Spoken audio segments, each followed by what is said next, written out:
I'm making this video because I'm tired of people claiming that nature carries information, and specifically that DNA is a code. My main beef is with the use of those words with the implication that there's a producer and a receiver of that information or that code, thus implying communication.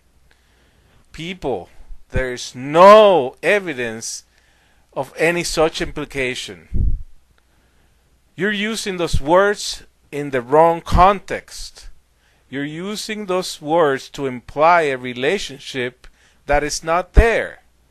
You're using a circular argument and selling it as if it was a cause and effect argument.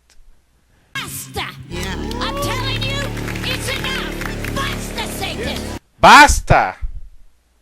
We all know that the laws of physics and chemistry govern how compounds are made in nature by the course of natural events. Well, before natural events gave rise to complicated molecules that could replicate themselves, other events had already given rise to inert molecules and even rocks and minerals.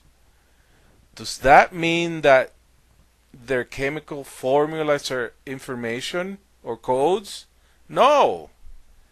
The fact that there's a course that nature takes on its own that produces elements and then compounds does not have any meaning.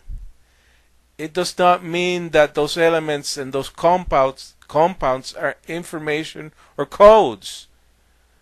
We humans give those products of nature the meaning of information and code. Nature just takes its course. If that course looks like information or code, it's only our interpretation.